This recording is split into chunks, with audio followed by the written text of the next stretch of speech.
some heartbreak in Kingston, no doubt. Some important hearings and a guest who has some real Washington juice. The Dan York State of Mind program is brought to you in part by Lookout Rhode Island and Takeo Comfort Solutions. Welcome aboard. Nice to have you. A lot of you were up semi-late last night. Not as late as the charter flying home from Sacramento, somewhat despondent probably about a loss in the NCAA tournament. But you know what? Only one team leaves March Madness happy. You know that, and that's the eventual champion. Great to have you aboard. Thanks very much for tuning in to My State of Mind. You're going to meet a terrific young person who, I don't know if we're going to get Washington political insight, but we will get the lay of the land. Stay tuned for that. Let's go to the rundown and check on some things. Yes, Lexi was a little hard on this one. She wrote the rundown tonight. Are you crushed? Is that, you're crushed? Okay. Well, we were all kind of crushed last night watching URI almost. Well, it kind of slipped away, right? When you have a 9-point lead like that. Heartbreaker, yeah, of course. Headlines are hard to swallow. Truth is hard to bear, but guess what? Nobody died. Just some of the B-roll, as we call it in the business. That's Stanford Robinson having the night of his life. 19 points off the bench, I think, by the early first half, and there's the three-pointer that killed us. And then we didn't have a timeout, and there's all sorts of hullabaloo about that. But you know what? You can't isolate and evaluate those situations in a vacuum and in just a one-minute thing. There's a crushed crowd, but Coach Hurley is more or less already coaching as they're heading to the locker room. They deserve congratulations, as does PC, for turning that whole season around and making the NCAA tournament. It was funny. I called the radio for the high school basketball tournament, right? So we had the girls and boys championship, and the boys championship was at 6 o'clock at the Ryan Center. And we wrapped up the post-game show congratulating Bishop Hendricken for the boys championship fairly quickly, because we had to get into the conference room to make sure we were watching this game that went at 7 o'clock. And they caught me blowing up some balloons. Staff at the Ryan Center was going to dress up the locker room one way or the other. There I am, midstream. Unfortunately, it was not a celebration, but at least the players came back to some balloons in the locker room early this morning. Good stuff. By the way, and there's the airport. There's the airport, and there they come in the morning. All right, so we'll know that this is a franchise and a program that has now re-arrived, and will probably be an NCAA competitor for quite some time. On another sports note, by the way, I know Kevin's sleeping better at night knowing that they found Tom Brady's jersey. Woo! Thank God for that. I mean, I know that it's been a very rough few weeks since the Super Bowl, since we haven't been able to find the jersey. Turns out that some alleged imposter from Mexico, posing as an international media player, may have swiped it literally from the floor of the locker room. More details on that as they become available. All right, next item, in Washington. Now, this is a word that the FBI won't use, but of course it penetrates the headlines, no doubt. Comey confirms FBI probe into Trump-Russia collusion, but he did not use that word. And that is another example of the media pushing this conversation in a particular direction. So that's issue number one. And then issue number two, Comey was quite clear that there is no information supporting Donald Trump's tweet about the former president and wiretapping. Here's a summary as we had it early in the afternoon. I have been authorized by the Department of Justice to confirm that the FBI, as part of our counterintelligence mission, is investigating the Russian government's efforts to interfere in the 2016 presidential election. FBI Director James Comey broke with normal protocol to reveal the Bureau is looking into Russian interference in the 2016 U.S. presidential election. That includes investigating the nature of any links between individuals associated with the Trump campaign and the Russian government, and whether there was any coordination between the campaign and Russia's efforts. President Trump is likely paying close attention to this hearing. He sent out a flurry of tweets just hours before it started. The president's tweets claimed the Russian connection was made up by the Democrats, and the real story is the leaking of classified information. I think that's a bit of a dodge. Leaks are always an issue, but the real gravamen of the problem here is you had a foreign adversarial power intervene in our election. Comey also refuted President Trump's tweets claiming President Barack Obama wiretapped Trump Tower during the campaign. So President Obama could not unilaterally order a wiretap of anyone? No president could. Director Comey said the Department of Justice doesn't have any evidence to support the claim either. What's going to be interesting about what goes on with these hearings is that the information on, it's really interesting that Comey is suggesting that they are in the middle of this investigation and that there is no end time or end game for it, right? It is not normal that the FBI or anybody in an investigative framework will actually confirm an investigation exists, but the compelling national interest forces him to do so. The compelling national interest is to cough up some direction, and he won't do so. So the compelling national interest has been, I don't know, somewhat addressed, but not satiated here, right? So this is going to be a whole bunch of posturing that's going to go on, and you saw it today where Democrats were really kind of making some speeches in front of two witnesses, NSA director and the FBI director, who couldn't comment on a lot of things. But the very idea that Donald Trump is left kind of like this, spending millions of our dollars on a doggone tweet is embarrassing. What I can't figure out is why it's not embarrassing to our president. In the meantime, hearings for our Supreme Court nominee go on, and we'll talk about more of that tomorrow. The former nominee's name is heard a lot during the current nominees process. That's normal when it comes to partisan politics. And so there you have it. By the way, Chuck Berry died this weekend. Didn't make the cut, Chuck Berry? Chuck Berry didn't make the cut. 90 years old. He was rock and roll, so made my cut. Let's scout the Capitol. You know what I mean by that? We'll take a look at these photos.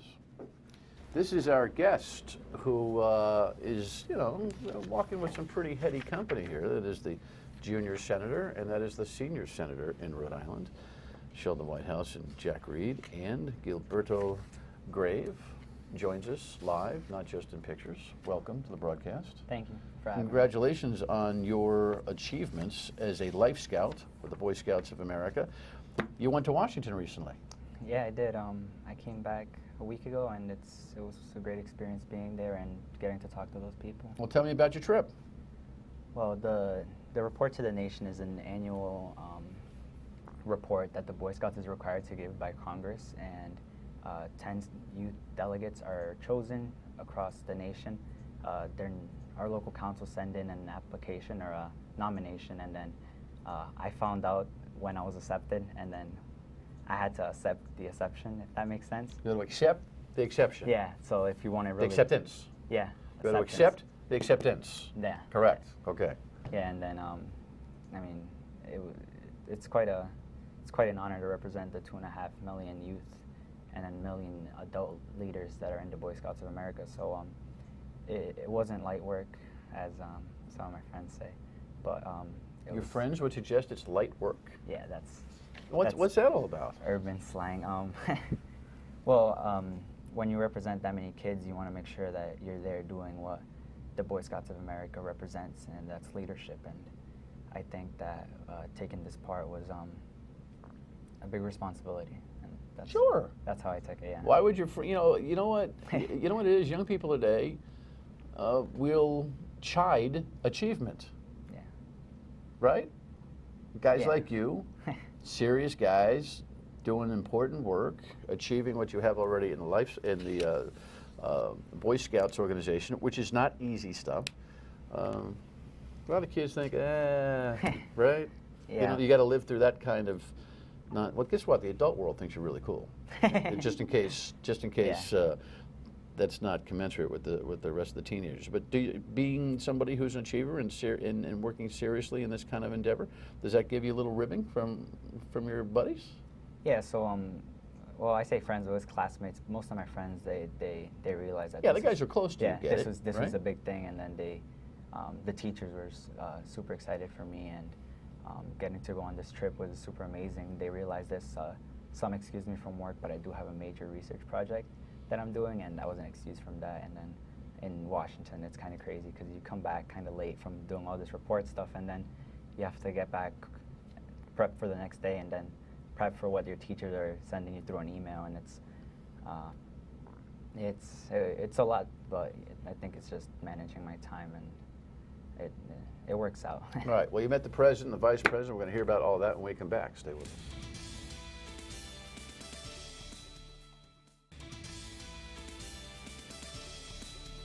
You met that guy, huh?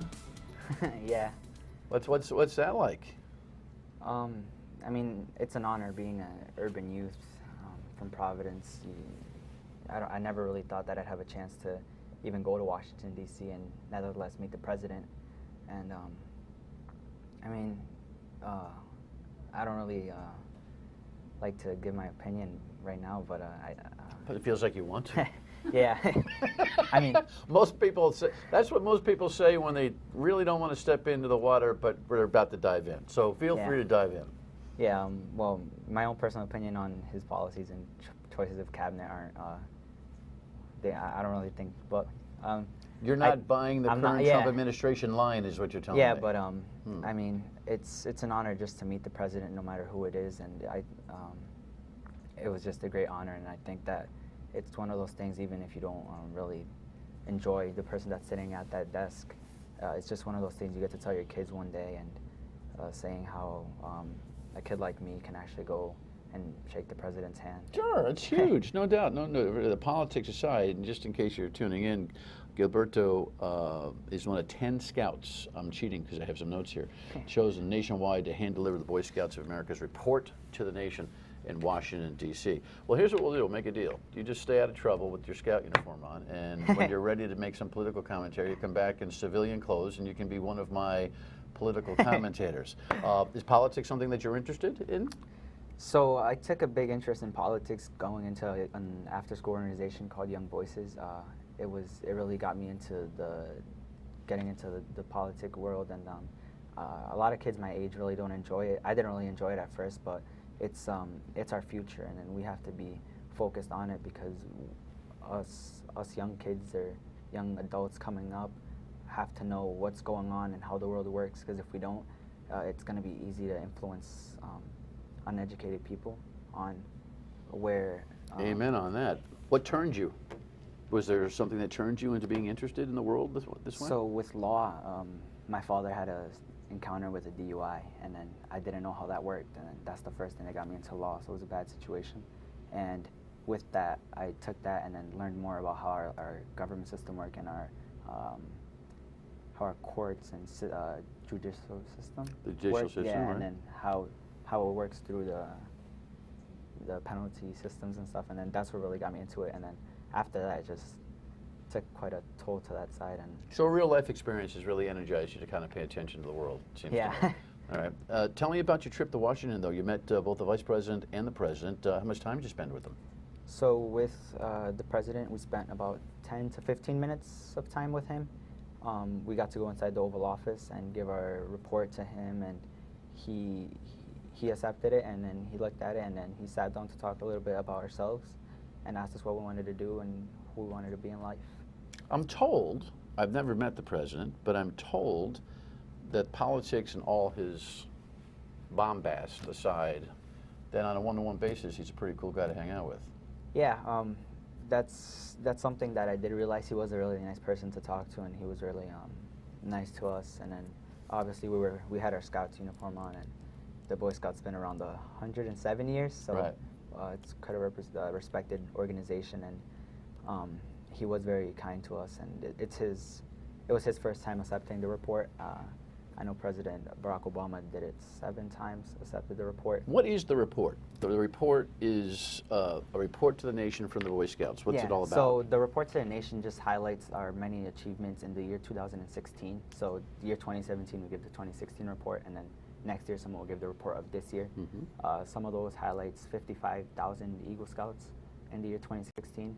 It's one of the largest Eagle Scout classes ever, and I sadly wasn't a part of it, but I think I'll be on the 2017 list. So you're moving toward the Eagle Scout. Yes, sir. Eagle is the best you can do in the organization. It's the highest rank. Right. Yeah. You working on a project? So I am working on a project. I do want to retire all the flags in the Providence School Department, or Providence Public School Department. Say that slowly. You want to retire all of the flags. Yeah. What do you mean? Because most of our schools in Providence, they're their flags that are being flown are really worn down, and they're pretty raggedy. And some of them, maybe from my elementary school, ever since I've been there, the flag hasn't changed. And I think that it really hit me during the election time, where I saw kids protesting our election. That in a time like this, that our flag should be at least something we can look at in bright colors. But the ones from our schools are really torn down, and I wanted to switch it, but I'm not sure if that's going to go through. So that's your Eagle Scout project. Yeah. That you want to replace all of the worn American flags. Yes, sir. In the city of Providence's school system. How many flags are we talking about? Have you identified them all? At least 35.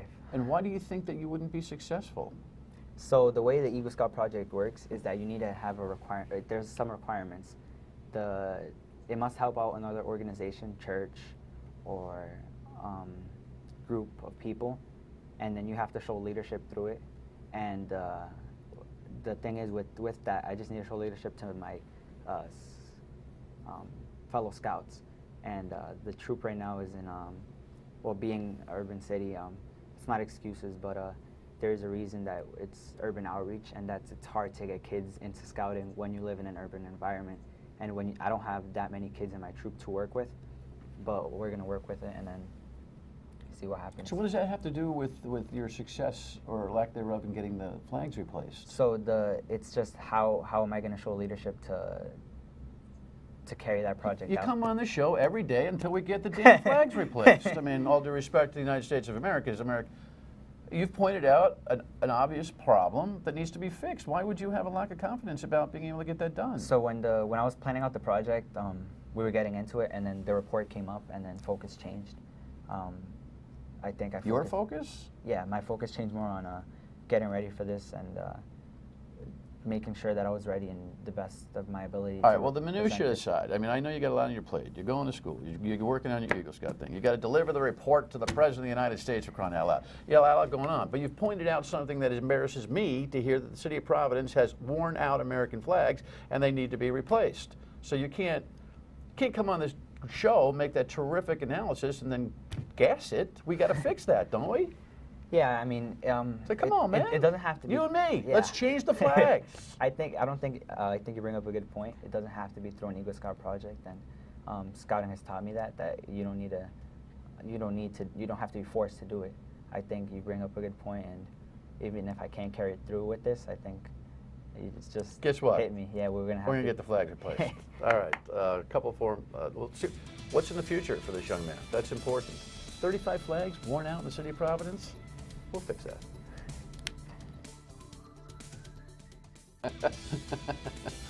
Gilberto's going to find out a little bit about what happens when you get on television and identify a problem. He's thinking, I talked to the super about the flags, and I don't know, it's not going on. My project's moving around. Once it's on the air that there are 35 flags that are worn out, I mean, like frayed and they're in bad shape. You identify. All right, so let's not get hung up on that, but we're going to work on that one together. I think you might have fallen into a potential public hue and cry out there. What do you want to do when you grow up? I'm undecided. I'm a sophomore in high school, but I think... Well, that's completely irresponsible of you. By the time you're 16, you should have your entire life script written. The whole thing should be in writing. It should be another one of these reports. And I don't know how you come on the show not knowing what you don't want to do, what you want to do with your life. I've narrowed it down to 4 things. I do want to be a surgeon, a lawyer. I considered teaching because I wanted to be a teacher in Rhode Island or in Providence, and then I also wanted to look into real estate and move away from Rhode Island, but that's kind of what keeps me from doing that. You want to move away from Rhode Island? Yeah, to the real estate, but I don't know. I'm still open to everything. I mean, I'm still young. And tell me about Juanita Sanchez. You go to school there. Yeah. You're right there? Yeah, so I'm a sophomore at Juanita Sanchez. It's my second year at the school, and I love the school. It's a great school. I think we're doing great things at the school, but with other things going on in the community, you don't hear about them, and that's... What do you mean? So in our school, we have CTE programs that allow kids to branch out. So we have a community development program and a biotechnology. And then I'm in the biotech program, and we get to do hands-on stuff in the classroom. And I think that's what a lot of classrooms in America are lacking nowadays. It's the hands-on things, because that's what really gets a kid hooked onto stuff. Mm-hmm. That's how I through a surgeon that came in the room, I was like, wow, that's really cool. I want to do that when I grow up. Mm. And then that's really, it's the hands-on stuff that keeps kids in class and gets them to school. And I think that's why Sanchez is doing a great job, because we're also expanding this to also add international studies and computer science. And then in the computer world, everything is growing so quickly that kids need to start getting into this. And then with that many options, I'm like stuck on which one I want to do. But I think I'm sticking with the biotech one. But it's you don't hear about these things because I don't know why you don't hear about these things. Tell me about the Boy Scouts of America and what it means to you. So when I first joined Scouting, I was kind of forced to by my younger brother and mother, because my little brother wanted to join the program and I wasn't really that into it. And my mom didn't want to make 2 trips to school, so I was forced into it. And now my brother is first class, I'm Life Scout, and it's been life-changing for me. When did it stop being something you had to do because of family logistics and something you really loved? What happened? I think it was when I crossed over to the troop. It was and my first camp out. Getting out of the city to a camp. It was still in Rhode Island, and it's crazy because I've never visited a camp in Rhode Island before that. I got to that camp and I was just like, wow, this is crazy. And then that's what got me hooked. And then after that, I met the first Eagle Scout I met was a guy named Zach, and I was like, wow, that sounds so cool, I want to do that. Mm. And then after that, I just started meeting other people, and then it's like, wow, I want to do that. And I was like, I just got hooked from there, and then I've been doing it ever since. All right. Well, from mom saving a trip, running the kids around, you end up in Washington. Yeah. To meet the President of the United States. Yeah. I think mom made a good call. Yeah, I think or she you did. My little brother. I give the credit to him. He's the one that really brought me into it, and then it's crazy how sometimes we might not want to do something, but it can lead to better things. And all right. Well, in summary, we'll check back with you on a couple of things. A, you might be a political commentator for us. B, we got to figure out whether you're going to be a surgeon or a real estate agent. We've got some time on that. But C, what's the most important thing that came from this program? Leadership. And what are we going to work on? Everything. We're going to get some flags changed. We're going to get some flags, in the city of Providence, aren't we? Yes, we are. All right. Congratulations on all your accomplishments. Thank you. At the ripe old age of 16. Yeah. Great to meet you. Thank you. Final word and we come back.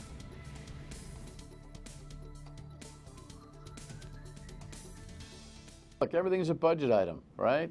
35 flags. What's a flag go for, Lex? What do you think? I'll go there. Yeah, we got to look up what a single flag goes for, but it might be in the small thousands of dollars or less. The school system can't have 35 worn-out flags. We'll work on that. By the way, evaluation of what happened in Washington today, tomorrow on Daniel's State of Mind. See you on the radio at 3 on WPRO. Good night.